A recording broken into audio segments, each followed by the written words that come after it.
Vemulawada municipal ఎన్నికల ప్రచారంలో మాజీ పీసీసీ అధ్యక్షుడు వి హనుమంతరావు కాంగ్రెస్ అభ్యర్థుల తరపున జోరుగా పాల్గొన్నారు.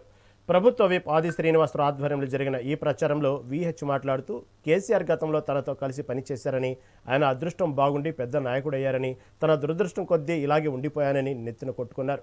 కేటీఆర్ హయాంలో సిరిసిల్ల నిర్లక్ష్యానికి గురైందని, కాంగ్రెస్ను గెలిపించి అభివృద్ధికి సహకరించాలని విజ్ఞప్తి చేశారు.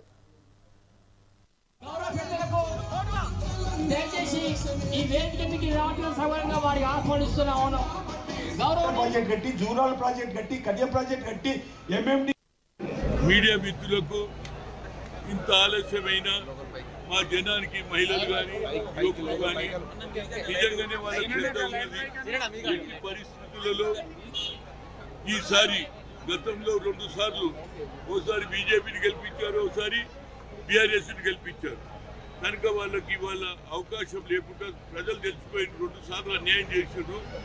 ప్రజలు డిసైడ్ అయిపోయినరు ఈసారి హస్తం గుర్తు పోటీ వేయాలనేది క్లియర్ ఉన్నది.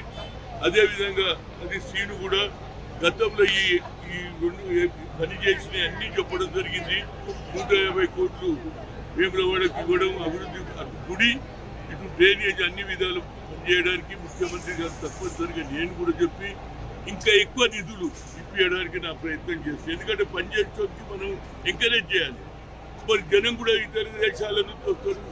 ఇవాళ ఏది ఇక్కడికి రావాలి, ధన్యస్థానం దేవుని దగ్గర రావాలంటే వేములవాడకి అందరూ వస్తారు. కాబట్టి అందరికీ సదుపాయాలు బాగుండాలి. మా చెల్లెళ్ళు, మా అక్కలకు కూడా తప్పనిసరిగా న్యాయం చేసేటట్టు, గెలిచినాక కొంత డబ్బు ఎక్కువ ఏది డ్రైనేజ్ కానీ, రోడ్లు కానీ, కరెంటు కానీ అన్నిటికీ ఆల్రెడీ మేము బస్సులు ఇస్తున్నాం.